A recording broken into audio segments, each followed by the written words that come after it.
Hello, guys. Good evening, everyone, and welcome everyone to this live session of physics. As per your doubts, I have taken a few questions of physics.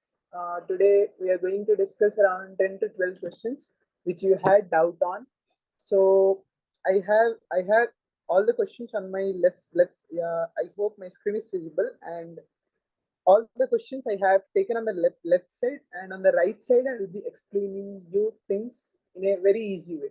So whatever the questions I have taken, I will try to simplify them and will try to explain those questions in a easier way. Okay, so मैं आप लोगों को ये बोलना चाहूँगा कि आप लोग focus on the right side of my screen. Okay, whatever I am explaining here. Okay, so let's start the session. Let me introduce myself. I am Sumit Nahak. I had secured all India rank 691 in NEET 2021, and currently I'm pursuing MBBS and AIIMS Nation. Okay, so let's start the journey. So question number one is, what is the difference between distance and displacement?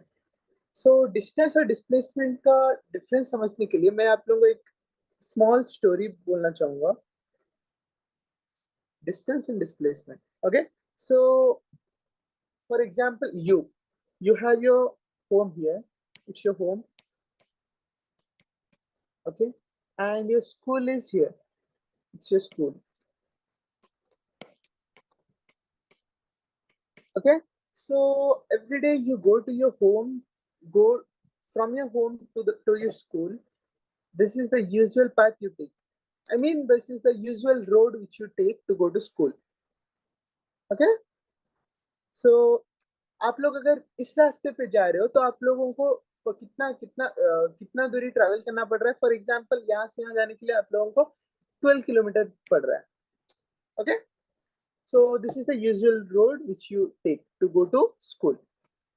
Okay, but अगर आप अगर satellite से या फिर कहीं ऊपर से satellite से ऊपर से अगर आप देखना चाहोगे कि होम टू स्कूल का कितना एक्चुअल डिस्टेंस है, एक्चुअल डिस्टेंस कितना है, मतलब अगर ऊपर से देख रहे हो, मतलब स्मॉलेस्ट पॉसिबल डिस्टेंस, अगर ये रोड अगर इधर से ना होके स्मॉलेस्ट पॉसिबल डिस्टेंस मतलब the straight line from your home to school.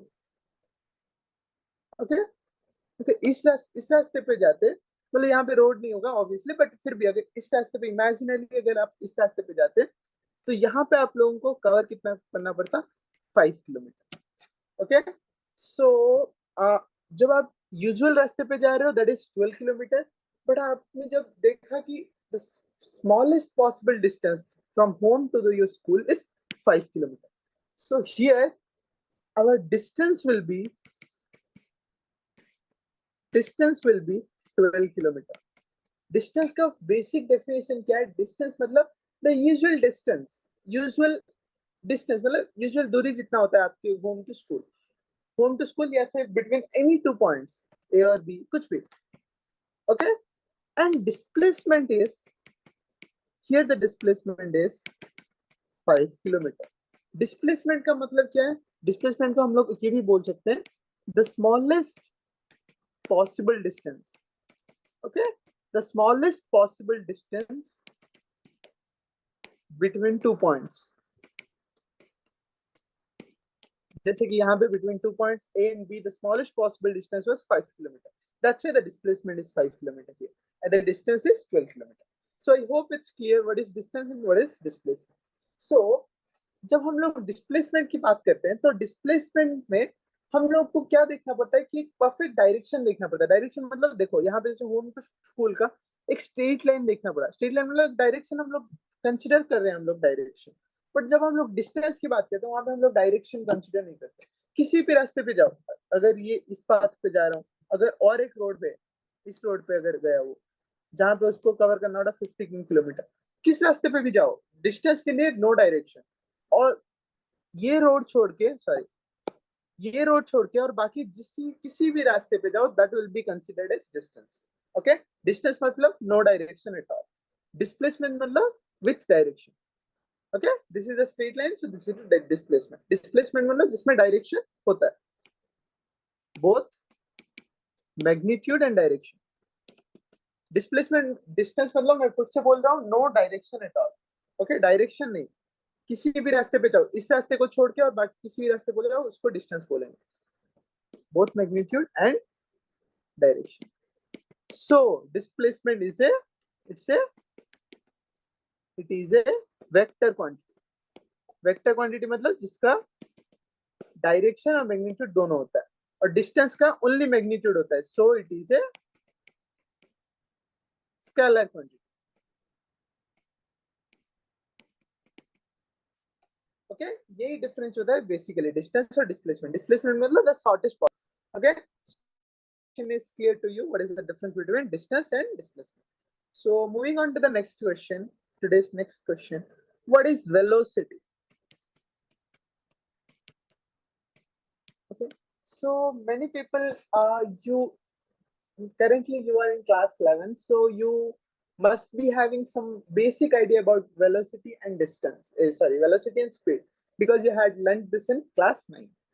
But बहुत लोगों को ये डाउट होता है, स्पीड तो समझ में आ जाता है सबको, स्पीड हम लोग जैसे जनरली टर्म में यूज करते हैं, कितना स्पीड में बाइक चला रहा है, 50 किलोमीटर पर आवर या फिर 60 किलोमीटर पर आवर, कुछ भी, मतलब स्पीड पे सब लोगों को बेसिक आइडिया होता है. But velocity is not used generally, माने it's not a day to day life में यूज करने वाला term. Okay, so some people have doubt in this quantity which is known as velocity. So velocity पे मैं आऊंगा. तो देखो, अगर हम लोग बात कर रहे हैं, for example, here is a man and he is traveling at a speed of 3 kilometre per hour. Okay, तो मैं आप लोगों को अगर पूछूंगा 3 घंटे के बाद, after 3 hours, how much distance you must have traveled? This is very easy for you. Distance is equal to speed into time. ये कर लोगे आप. स्पीड इंटू टाइम कितना हुआ? 3 into 3 कितना हुआ? 9 किलोमीटर. बट आप लोगों को मैं अगर पूछूंगा कि वो तो डिस्टेंस जो ट्रेवल किया वो 9 किलोमीटर कौन से डायरेक्शन में किया, वो राइट साइड में किया, लेफ्ट साइड में किया, ईस्ट को किया, वेस्ट को किया, कौन से डायरेक्शन में किया, then you will be clueless. इसका मतलब क्या है? Distance only speed only gives only tells us about how fast an object is moving, not the direction.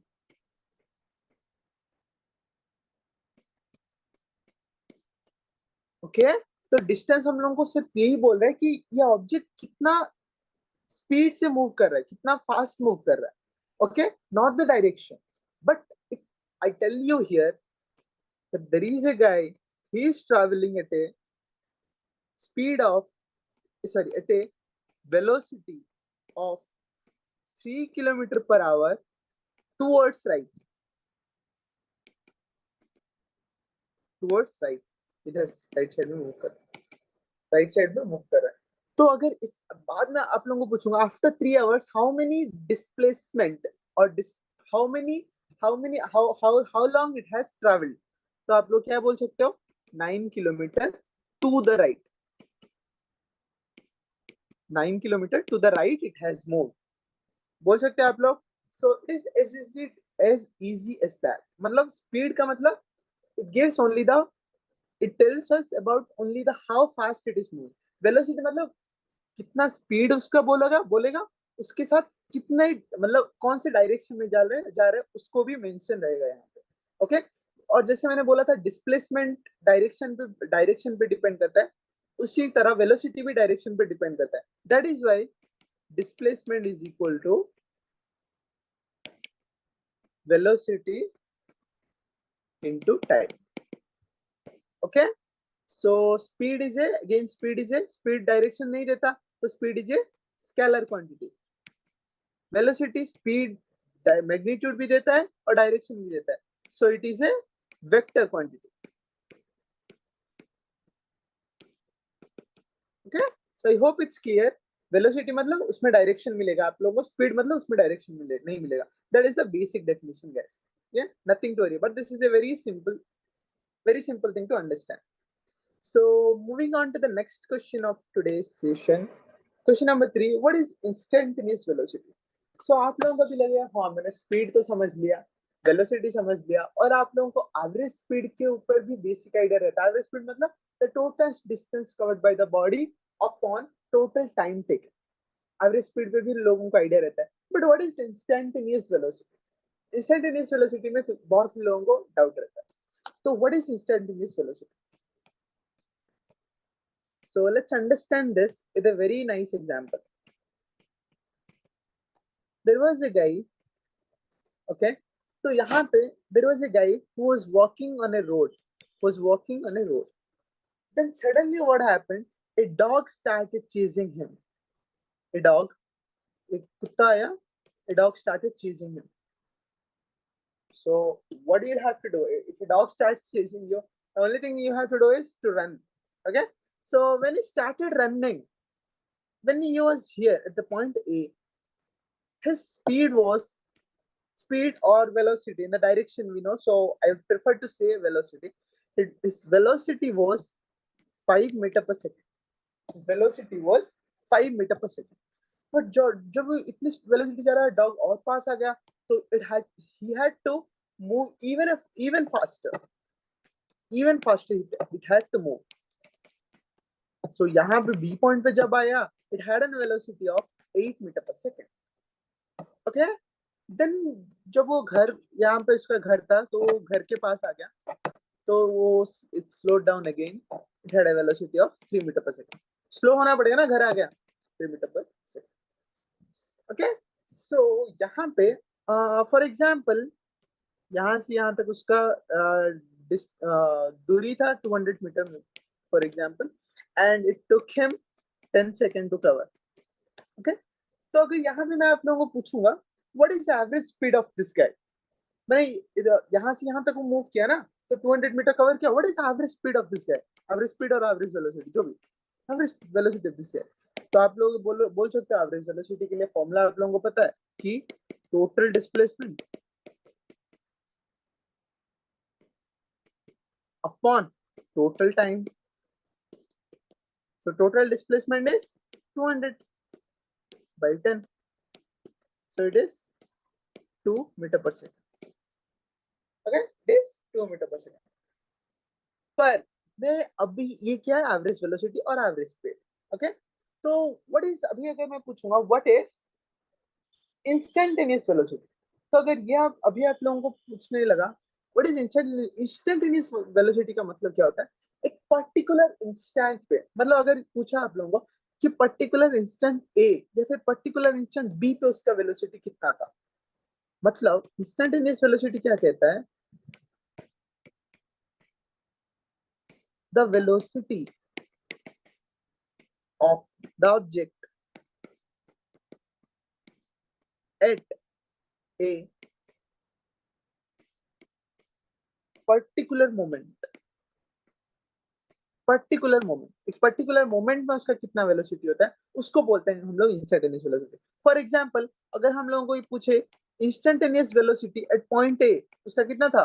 5 metre पर second. Instantaneous velocity is different from average velocity guys, note it down. Average velocity आया था 2 metre पर second. Okay, but instantaneous velocity at point A is 5 meter per second. It can be more or less. Average was 2 meter per second. Okay, then पूछ सकता है instantaneous velocity at point B कितना था?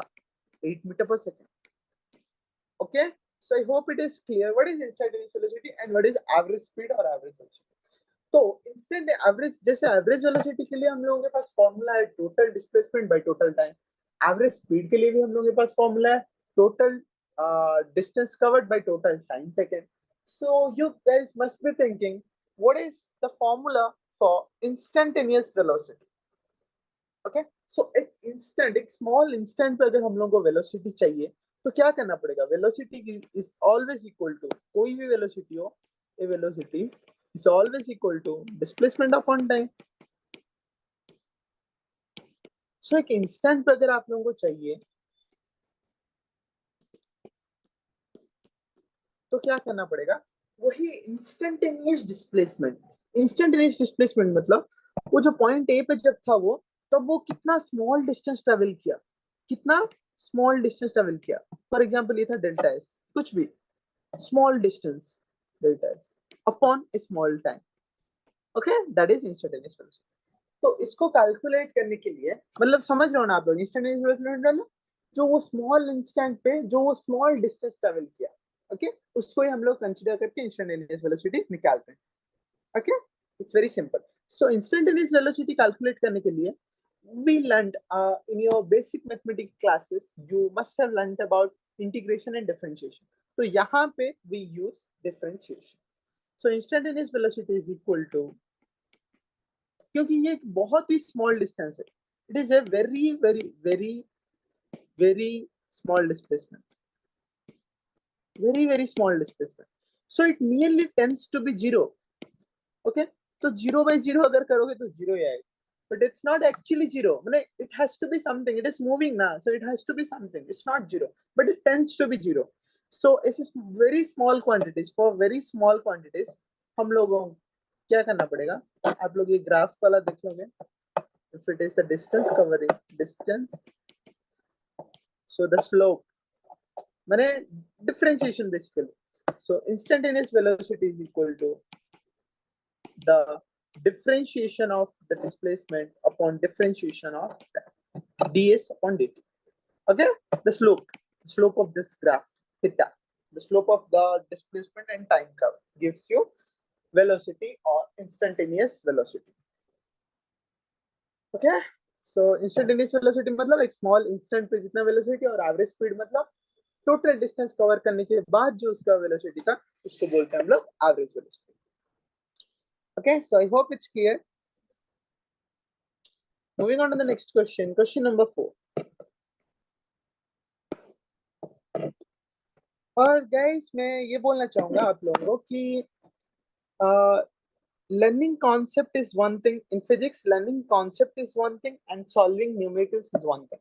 Okay, you watch lecture here, watch the live session or watch lectures from साथी, क्योंकि साथी में जो भी लोग यहाँ पे पढ़ाते हैं, everyone has got a good rank, so everyone has gone through the same phase that you are going through. So I would say it's very helpful if you learn from your, मैंने आप लोगों को भी वही एक अच्छा rank चाहिए ना, तो उन्हीं लोगों से पढ़ो जो लोग अच्छा रैंक ऑलरेडी आ चुका है जिनका.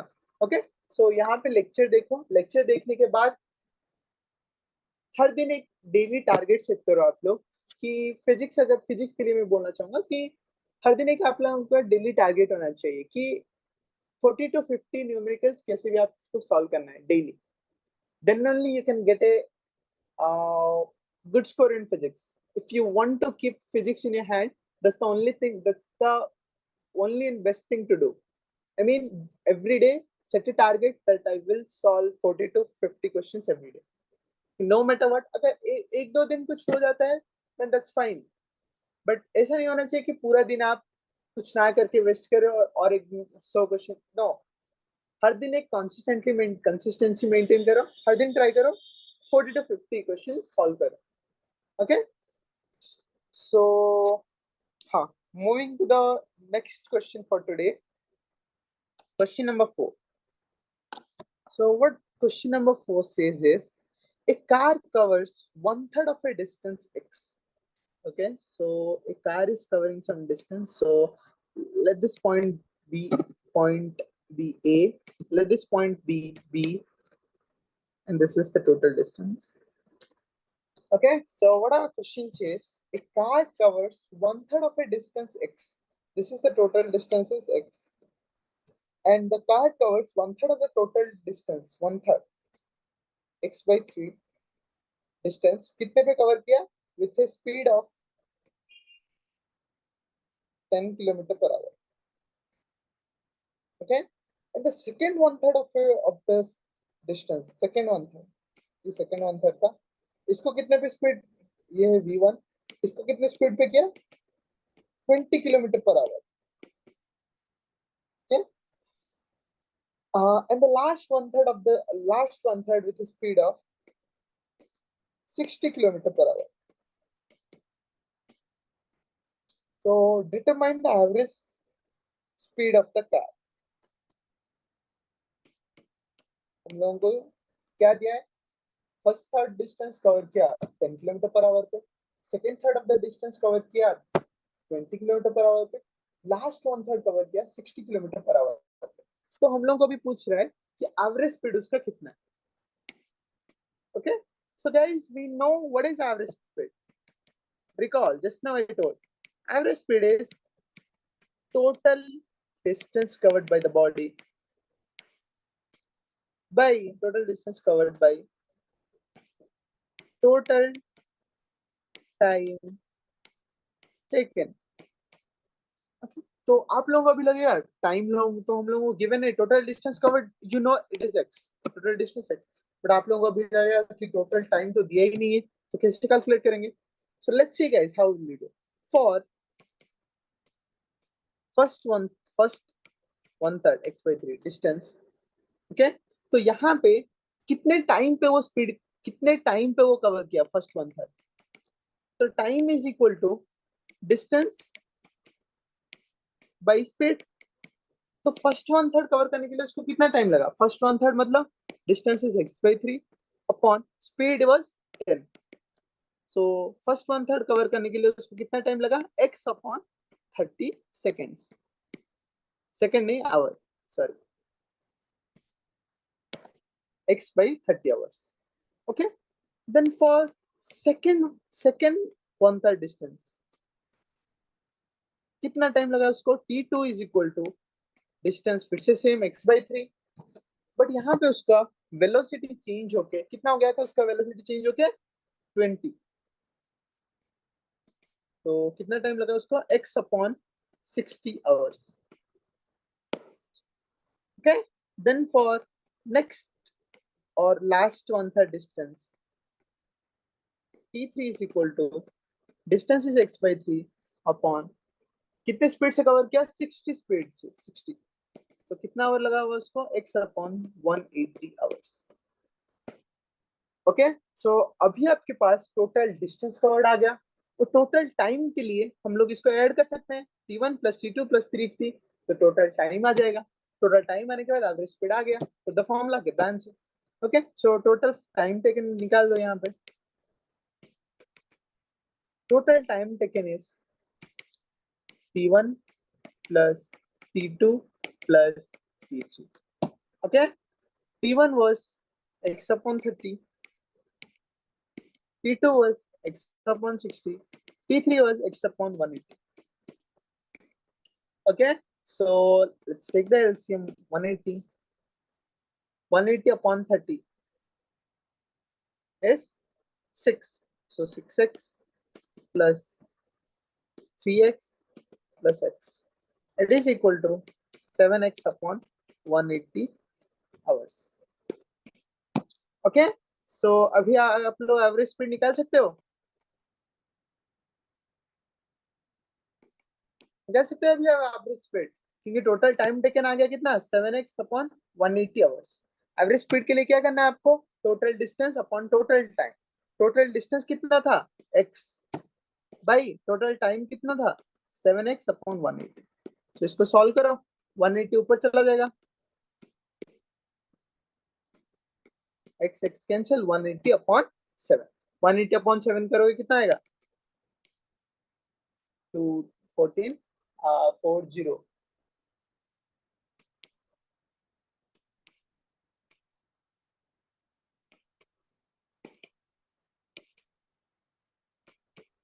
Okay, so average speed is 25.7 kilometre per hour. I hope ये लोग क्वेश्चन आप लोगों को समझ में आया। ओके, हम लोगों को क्या दिया था? वन थर्ड डिस्टेंस का कितना वेलोसिटी दिया था, तो वन थर्ड डिस्टेंस कवर करने के लिए कितना टाइम चाहिए उसको, वो निकाल दिया हम लोग। फिर टोटल टाइम टेकन आ गया t1 plus t2 plus t3 करके, फिर टोटल डिस्टेंस हम लोगों को पता ही था, total distance upon total time, do it, you got the answer. Okay, so moving on to the next question. Question number 5. What is question number 5? Introduction to motion in a straight line and derive the equation. So motion in a straight line को मैं introduction देने के लिए देखो, what is motion in a straight line? Motion in straight line or motion in 1D some people say. Motion in 1D मतलब जब आप लोग एक straight line पे move करते हो, या फिर जब आप लोग एक वर्टिकली एक बॉल को फेंकते हो, it's just an imaginary case guys, vertically उस बॉल को फेंकते हो और वो वर्टिकली सेम लाइन पे नीचे आता है, या फिर हॉरिजॉन्टली एक सेम हॉरिजॉन्टली एक स्ट्रेट लाइन पे मूव कर रहे हो, या फिर वर्टिकली एक स्ट्रेट लाइन पे मूवमेंट हम लोग कंसीडर कर रहे हैं. So that is motion in 1D. 1D मतलब एक डायमेंशन पे ही मूव कर रहे हो, only in a straight line. Okay, so एक स्ट्रेट लाइन पे मूव करने के लिए there are various quantities which need an explanation on this topic, motion in a 1D. अगर आप हॉरिजॉन्टली मूव कर रहे हो तो कितना डिस्टेंस और डिस्प्लेसमेंट कवर किया, जिसको हम लोग डिनोट करते हैं एस से, और कितने time, how much time it took to cover the displacement, time को हम लोग रिप्रेजेंट करते हैं टी से. Then comes velocity. वेलोसिटी मतलब distance of displacement upon time, जिसको हम लोग डिनोट करते हैं v से. Okay, so there are a few quantities. Then acceleration. Acceleration मतलब अगर वो अपना वेलोसिटी चेंज कर रहा है with respect to time, that is known as acceleration. मतलब एक एक टाइम पे उसका वेलोसिटी था 1 मीटर पर second, then 2 metre per second, then next second with 3 meter per second, next second with 4 meter per second. But it is changing its velocity 1 meter per second in 1 second. So its acceleration is 1 meter per second square. मतलब कितना वो velocity change कर रहा है, उसको हम लोग बोलते हैं acceleration. Okay, so there are a few quantities which need an explanation, and I have explained those quantities. So moving on to how to derive this equation. Sn is equal to u plus a into n minus 1 by 2. So you must be wondering what is Sn. Sn is the displacement in the nth second. Displacement in the nth second. Okay, अगर वो n okay, u is its velocity, n is total time taken, a is acceleration. Okay, so अगर n second या फिर n time ले रहा है वो, तो I want to introduce a new quantity here, Sn-1. Sn-1 मतलब Sn-1 और Sn मतलब the total distance, total displacement और distance, total displacement covered in n seconds. Okay, पूरा जो n सेकेंड उसको मिला था उसमें वो कितना डिस्प्लेसमेंट कवर किया. Sn-1 मतलब total displacement in n-1 second, मतलब लास्ट सेकेंड को छोड़ के और बाकी टाइम में जितना वो डिस्प्लेसमेंट कवर किया था.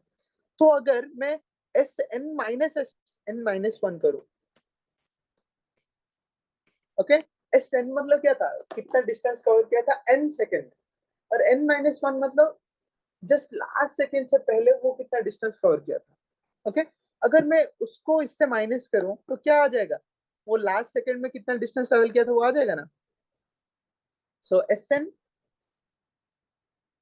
माइनस Sn-1 करने से क्या आ जाएगा, वो लास्ट सेकेंड पे कितना डिस्टेंस ट्रेवल किया था वो आ जाएगा.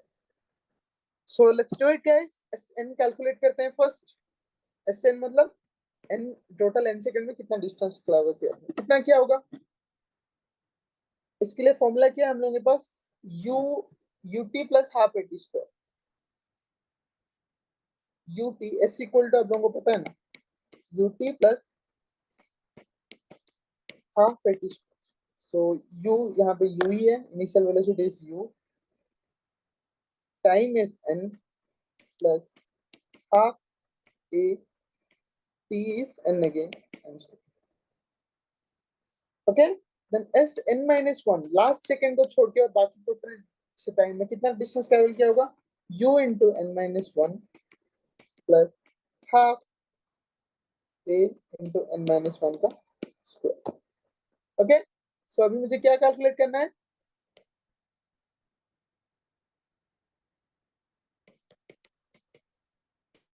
distance covered in the nth second मतलब the last second.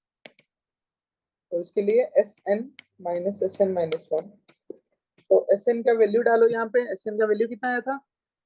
Un plus half an square minus Sn minus 1 का वैल्यू कितना था?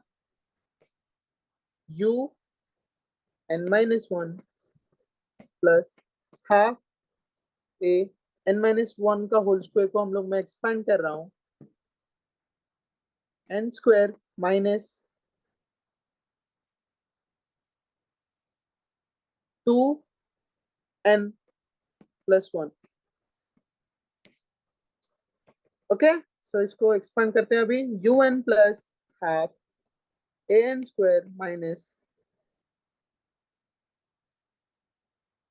un minus u plus half an square minus 2 cancel हो जाएगा. an plus 1/2. ओके, सो अभी माइनस है यहाँ पे. un plus half an square minus यहाँ पे आ गया. Minus into un. Minus un minus minus plus हो जाएगा. Plus u minus plus minus minus minus plus हो जाएगा. माइनस प्लस फिर से minus. Okay, un cancel. Half n square cancel. तो क्या क्या बचा अभी फिर? u प्लस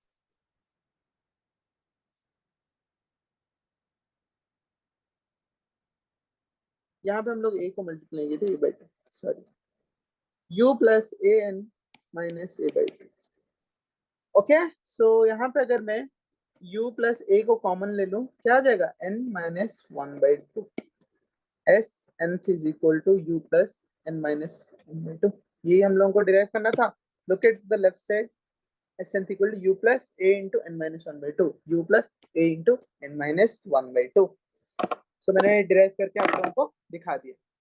ओके, सो ये सब आप लोगों को रटना नहीं पड़ेगा. Just understand the concept how we are using it. It will be very easy for you to learn. Okay, so moving on to the next topic. What are significant figures and what are their rules? Okay, question number 6. Sorry, it is question number 6 actually. Question number 6. What are significant figures?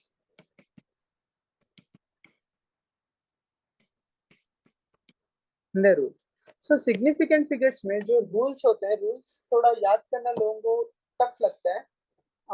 But आप लोगों को याद करना ही पड़ेगा. उतना भी tough नहीं है. Just there are few rules, 5 to 6 rules you need to remember. Significant figures का मतलब ये होता है कि जो भी हम लोग नंबर बोल रहे हैं या फिर जो भी हम लोग नंबर या फिर क्वांटिटी यूज कर रहे हैं उसमें, मतलब अभी मैं बोला कि 5 kg का आलू ले लो, तो उसमें कितना सिग्निफिकेंट फिगर है, कितने फिगर्स को हम लोग उसमें सिग्निफिकेंट मानते हैं, वो देखने के लिए there are few rules which needs to be remembered. So rules I would be writing I'll be writing here. So try to copy it and try to memorize it. Okay. So rule number 1, what it says is, rule number 1 is all the non-zero digits are considered significant. क्या बोला ये? All the non-zero digits are considered to be significant. For example, यहाँ पे मैं example लेता हूँ. अगर मैं बोला 1 2 3, इसमें कितने सिग्निफिकेंट है? तो रूल क्या बोलता है? All the non-zero digits, इसमें non-zero डिजिट ही हैं तीनों, तो सिग्निफिकेंट फिगर नंबर इज 3. और एक एग्जांपल ले लो 0.0023, इसमें कितने सिग्निफिकेंट? तो सिग्निफिकेंट फिगर क्या बोला मैं अभी? फर्स्ट रूल से कि all the non zero digits are significant. तो इसमें नॉन जीरो डिजिट्स कितने हैं? 2 ही है और बाकी 0 है. तो यहाँ पे significant number is 2. Okay, so first rule says is all the non-zero digits are considered to be significant. So coming to the next rule says all the zeros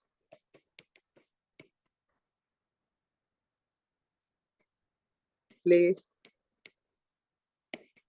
to the left of a, all the zeros placed to the left of a non-zero digit are not significant. क्या बोल रही है कि जो भी zero एक significant एक non zero digit के लेफ्ट में उसको हम लोग सिग्निफिकेंट नहीं मानते. फॉर एग्जाम्पल मैं भी 5 लिख रहा हूँ, 5 के लेफ्ट में 2 जीरो डाल दिया, तो यहाँ पे कितने सिग्निफिकेंट फिगर है? 1. क्योंकि नॉन जीरो डिजिट के लेफ्ट में अगर कुछ भी है तो उसको हम लोग सिग्निफिकेंट नहीं मान सकते. वो सेम रूल ही है, जस्ट इट्स लिटिल मॉडिफिकेशन. और एक एग्जांपल ले लो 0.08. मतलब यहाँ पे जो एक नॉन जीरो डिजिट था उसके लेफ्ट में जो जीरो है उसको हम लोग सिग्निफिकेंट नहीं मानते, तो यहाँ पे भी सिग्निफिकेंट नंबर कितना होगा? 1. Okay, it is the same rule as 1, just a little modification of the first rule. Okay, so moving to the next rule. Next rule says all zeros placed between all zeros that are placed between two non-zero digits are significant. इसका मतलब क्या है? जो zero दो non zero digit के बीच में उसको हम लोग सिग्निफिकेंट मान सकते हैं. माने 1001 ले लो, जैसे ये दो जीरो दो नॉन जीरो डिजिट के बीच में, तो ये दो जीरो सिग्निफिकेंट बन जाएंगे. इसमें कितने सिग्निफिकेंट फिगर है? 4. ओके, बट जबकि ये लेफ्ट में अगर था तब इसको सिग्निफिकेंट नहीं मानते थे, बट इसके लेफ्ट में और एक नॉन जीरो डाल दो तो बीच में जो जीरो थे उसको वो सिग्निफिकेंट बन जाएंगे. 1.01 भी ले लो, कितने सिग्निफिकेंट फिगर है? 3 significant. Okay,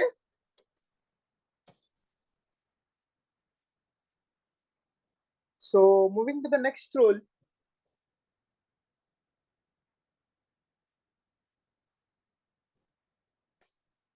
All the zeros that are, what our next rule says is all the zeros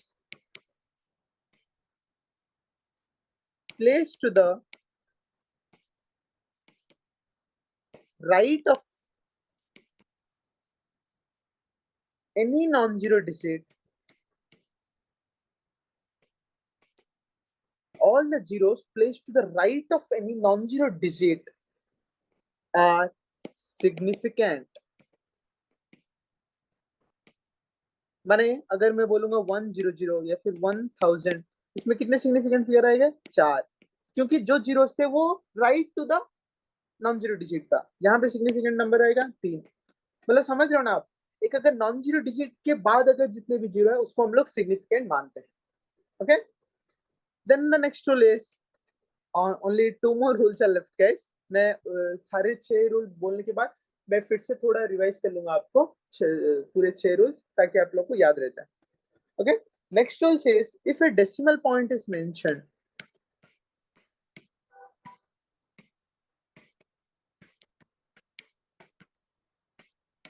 if a decimal point is mentioned to the right of non-zero digit,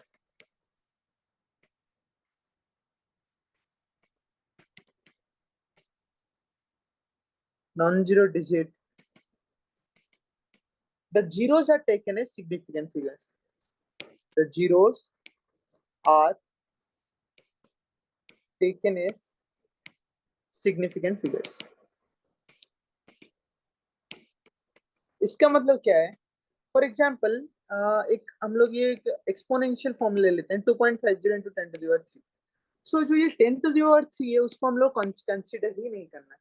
जो ये 2.50 दिया गया है उसको हम लोग कंसिडर करते हैं. ओके, सो जो डेसिमल पॉइंट के बाद जो जीरो आ रहा है, ओके, डेसिमल पॉइंट के बाद जो जीरो आ रहा है उसको हम लोग सिग्निफिकेंट कंसिडर करते हैं. This is a very important rule and many people do mistake here. That's why again I am saying decimal के बाद जो भी जीरो है उसको हम लोग सिग्निफिकेंट करते हैं, वो भी सिग्निफिकेंट है. तो यहाँ पे कितना significant figures? Total 3 significant figures are here. Okay, so मैं रिवाइज कर देता हूँ आपको क्या क्या रूल्स था. First rule was all the non zero digits are considered significant. जो भी नॉन जीरो डिजिट्स है उसको हम लोग सिग्निफिकेंट कंसिडर करते हैं. Okay, then all the zeros placed to the left of a non zero digit. Non zero digit के अगर लेफ्ट में कुछ भी आया तो उसको सिग्निफिकेंट नहीं. जैसे कि 0.05 में एक ही सिग्निफिकेंट फिगर, एक 0.08 में एक ही significant figure. All the zeros placed between two non zero digits are significant. ये टू नॉन जीरो डिजिट्स के बीच में जो भी आया उसको हम लोग सिग्निफिकेंट मानते हैं. Then all the zeros placed to the right of any non zero digit are significant. One के बाद जीरो आया तो सिग्निफिकेंट, वन के बाद जीरो आया तो सिग्निफिकेंट, बट लेफ्ट में आया तो non significant. Then fifth rule says if the decimal point is mention, मतलब ये एक्चुअली एक्सपोनेंशियल टर्म्स के लिए. तो जब एक्सपोनेंट आते हैं तो एक्सपोनेंट को हम लोग कंसीडर नहीं करना है, जो साइड में उसको मल्टीप्लाइड होगा उसको हम लोगों को देखना है. जैसे यहाँ पे 2.50 था, 2.50 को मैंने कंसीडर किया. Okay guys, so I hope significant figure is clear to you. Then moving on to today's next question. What is Newton's laws of motion?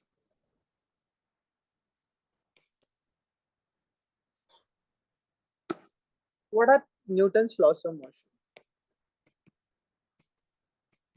So आप लोग तो 9th क्लास में न्यूटन्स के तीनों लॉस ऑफ मोशन पढ़े होंगे, but फिर भी it's a time to grasp something more. It's a time to go a level up a little more. Okay, तो लेवल अप करने के लिए फर्स्ट मैं क्लियर बेसिक फंडा से थोड़ा ऊपर जाऊंगा.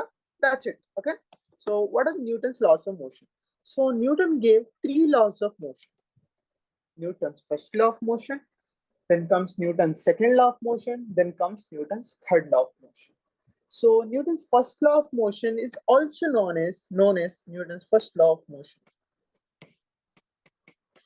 Is also known as law of inertia. It is also known as law of inertia.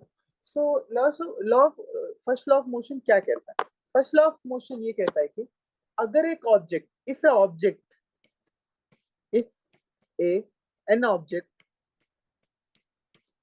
is at rest or moving with a uniform speed or moving in a particular direction,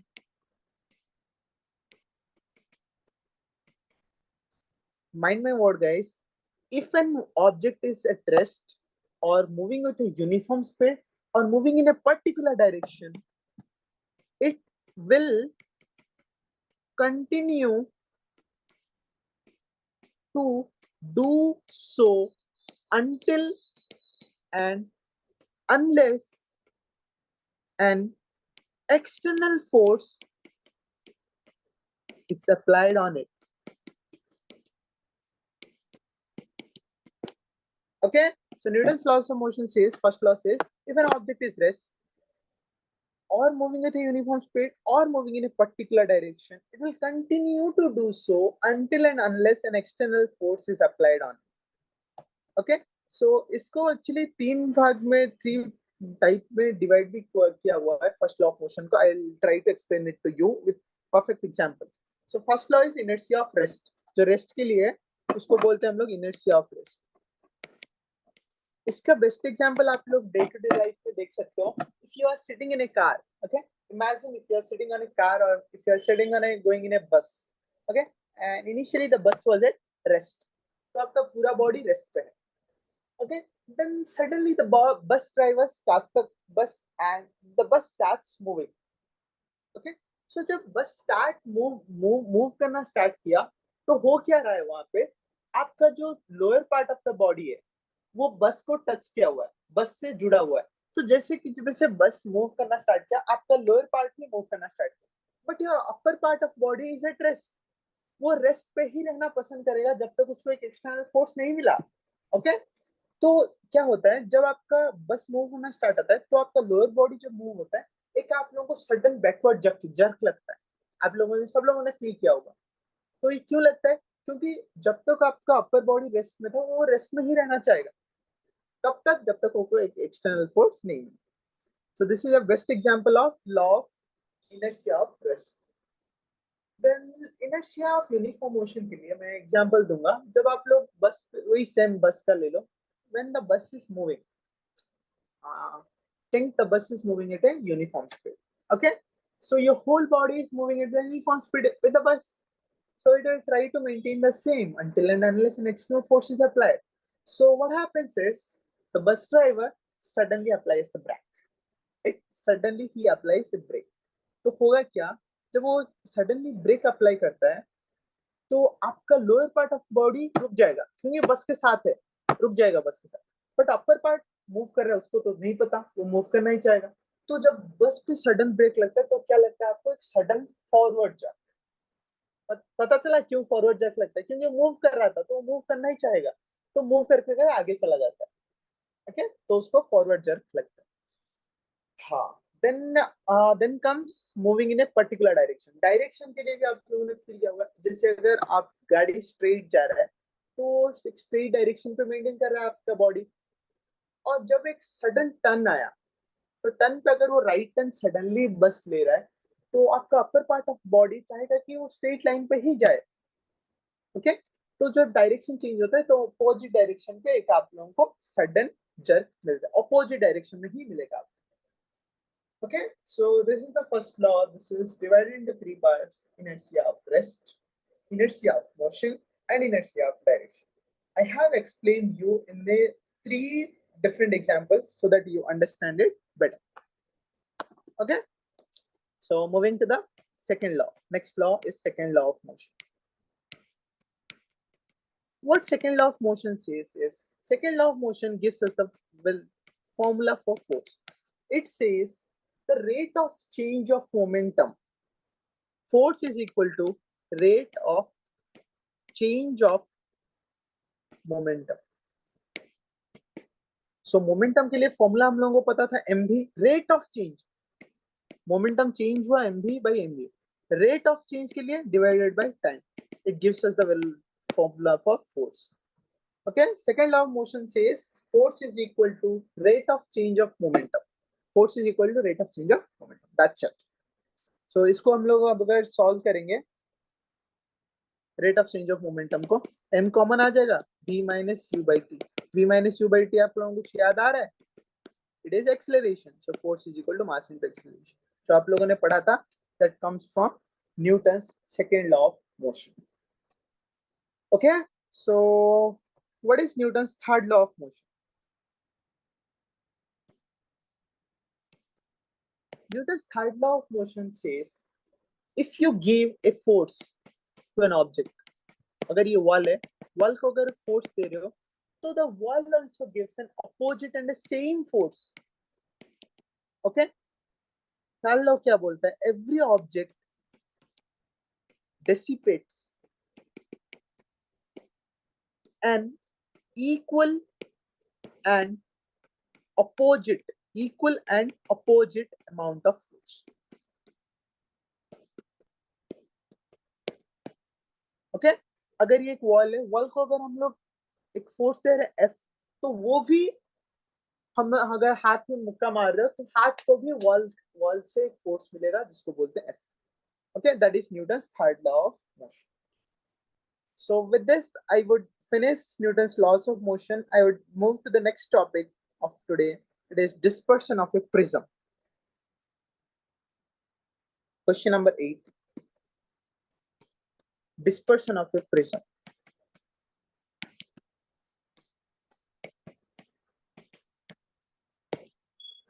So what is dispersion of a prism? आप लोग देखे होंगे, अगर एक prism है, ये prism से एक व्हाइट लाइट सनलाइट पास किया आपने,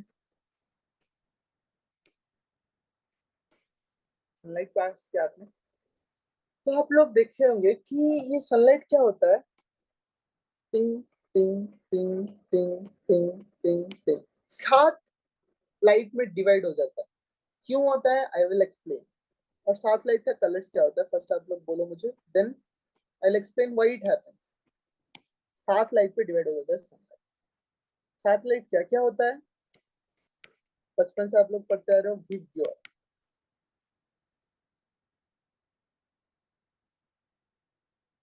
violet, indigo, blue, green, yellow, orange and red. Okay, so ये क्यों होता है, कलर चेंज क्यों होता है? तो I'll explain why it happens. Okay, so for example prism का रिफ्रैक्टिव इंडेक्स है यू न्यू, और एयर का रिफ्रैक्टिव इंडेक्स तो आप लोगों को पता ही है 1 होता है। तो होता क्या है यहाँ पे, जब एक लाइट एक रिफ्रैक्टिवली लेस, जिसका रिफ्रैक्टिव इंडेक्स लेस हो, वहां से एक रिफ्रैक्टिवली डेंस मीडियम को आता है, तो वहां पे क्या होता है, लाइट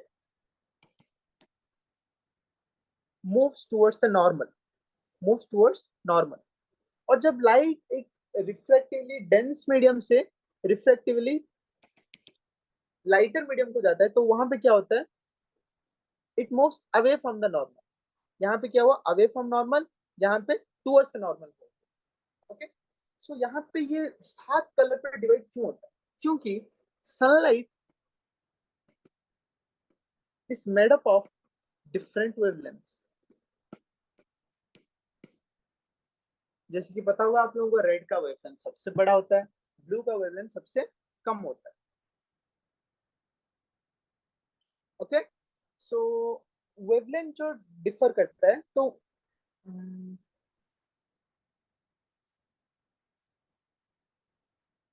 हाँ, ब्लू का वेवलेंथ सबसे कम होता है, रेड का वेवलेंथ सबसे ज्यादा होता है। ओके, सो ये जो difference in wavelength, how it is related to refractive index. Refractive index is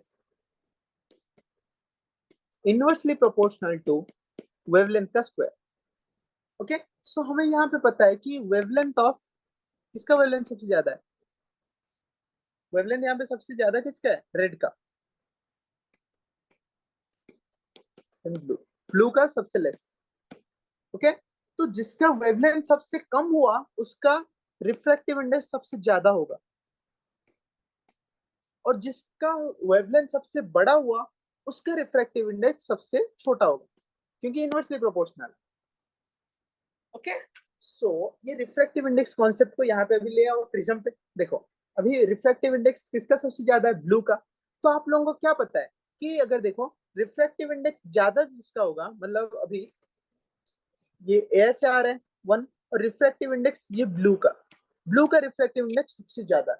okay, तो जिसका रिफ्रैक्टिव इंडेक्स सबसे ज्यादा है उसका क्या होगा, वो सबसे ज्यादा मूव करेगा towards the normal. It's very obvious. Okay, but क्योंकि रिफ्रैक्टिव इंडेक्स रेड का थोड़ा कम था, वो कम मूव करेगा टुवर्ड्स नॉर्मल। ये रेड का था, ये ब्लू का। ओके, यही चीज हो रहा है यहाँ पे, ब्लू। और जब वो बाहर आया, बाहर आते टाइम पे भी क्या होगा, जिसका रिफ्रैक्टिव इंडेक्स सबसे ज्यादा था वो सबसे ज्यादा मूव करेगा नॉर्मल से। तो ब्लू ही सबसे ज्यादा मूव किया, ब्लू मतलब violet. Okay, I mean violet, violet ही सबसे ज्यादा मूव किया, इसीलिए वायलेट सबसे नीचे आ रहा है। और रेड का रिफ्रैक्टिव इंडेक्स कम था, इसलिए वो कम मूव किया, that's why red comes at the top. Okay guys, so this is why this vigor, this transformation takes place, the dispersion of a prism. Then explain the angle of emergence. This is a very silly small concept, I'll explain in a minute. What is question number, that is question number 8, this is question number 9. What is angle of emergence?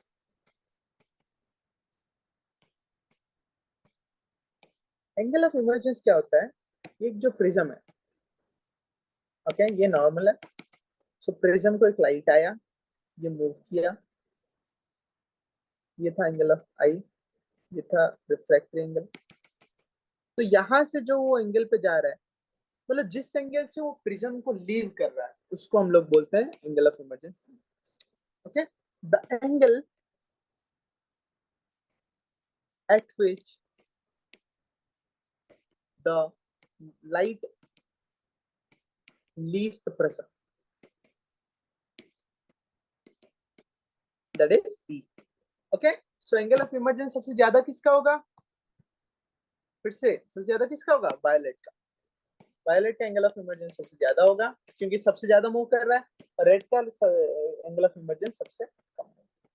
Okay, angle of emergence मतलब जिस angle से वो move कर रहा है, normal से जो angle बना के जिस एंगल से वो प्रिज्म से बाहर आ रहा है, उसको बोलते हैं हम लोग angle of emergence. Okay guys, so moving on to the next question, what is the resistance? Question number 10, what is resistance? Resistance का मतलब क्या है? So when a conductor is conducting electricity, when a conductor is carrying electricity, तो वहां पे बहुत सारे factor हैं जिस जहां पे उसको रेजिस्टेंस मिलता है। रेजिस्टेंस मतलब द अपोजिंग, मतलब यहाँ पे ये कंडक्टर है, इसमें अगर इलेक्ट्रॉन्स मूव करें, बट इस कंडक्टर में बहुत सारे फैक्टर्स हैं जिसकी वजह से उस इलेक्ट्रॉन को एक अपोजिट फोर्स मिल रहा है, जिससे वो इलेक्ट्रॉन का मूवमेंट अपोज हो रहा है, उसी को हम लोग बोलते हैं रेजिस्टेंस। ओके, सो रेजिस्टेंस को हम लोग कैसे एक्सप्लेन कर सकते हैं? The property of a material to obstruct the flow of current. Okay, ये क्या है? प्रॉपर्टी का एक इनहेरेंट प्रॉपर्टी जिसके वजह से वो इलेक्ट्रॉन के फ्लो को अपोज कर रहा है। ओके, सो ये किन किन फैक्टर पे डिपेंड कर सकता है? इसके लेंथ पे डिपेंड कर सकता है, जितना बड़ा लेंथ हुआ उतना ज्यादा होगा रेजिस्टेंस।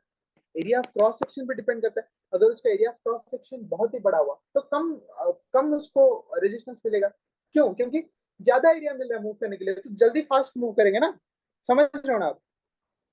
इसीलिए कम उसको यहाँ पे कम मिलेगा रेजिस्टेंस अगर एरिया ऑफ क्रॉस सेक्शन ज्यादा हुआ तो। सो resistance is, what is resistance? अगर ये इलेक्ट्रिक सर्किट है,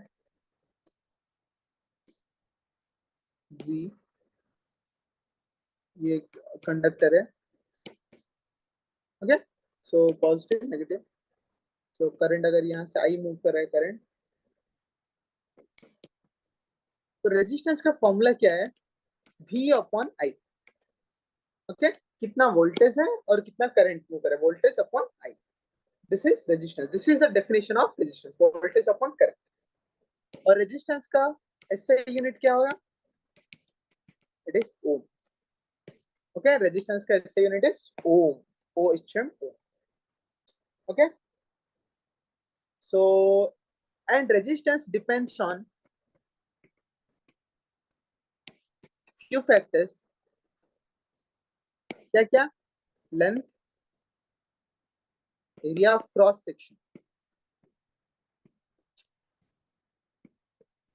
क्या बोला था मैं? Resistance is directly proportional to length, मतलब ऑब्जेक्ट का जितना बड़ा लेंथ होगा उतना ज्यादा वो रेजिस्टेंस देगा। And resistance is inversely proportional to area of cross section, जितना बड़ा एरिया ऑफ क्रॉस सेक्शन होगा उतना इजीली वो मूव करेगा। इजीली मूव करेगा मतलब रेजिस्टेंस कम हो रहा है, एरिया ऑफ क्रॉस सेक्शन बढ़ा रहे हो, रेजिस्टेंस कम हो रहा है, समझ रहे हो? तो इनवर्सली प्रोपोर्शनल। तो इसको हम लोग इक्वल करने के लिए we add in constant which is known as rho into L upon. Rho is resistivity, and resistivity varies from material to material. जितना रेजिस्टिविटी कम होगा रेजिस्टेंस उसका उतना कम होगा। फॉर एग्जांपल अगर सिल्वर ले लो, कॉपर ले लो, मैंने copper is which is a commonly used conductor in our wires। Copper का क्यों यूज करते हैं? क्योंकि copper has less resistivity. Silver का सबसे लोएस्ट रेजिस्टिविटी होता है silver, gold, but those are expensive materials, that's why we can't use them, we don't use them. Okay, so जिसका रेजिस्टिविटी कम है उसी को हम लोग कंडक्टर की तरह यूज करते हैं। So with this 10 questions, I wrap up my today's session, guys. So keep studying. I hope you are clear with all the questions which I explained today. I tried my best to explain those in a very simplified way. So keep studying, guys. Thank you for attending. Thank you for listening. Tada. Bye. Keep studying.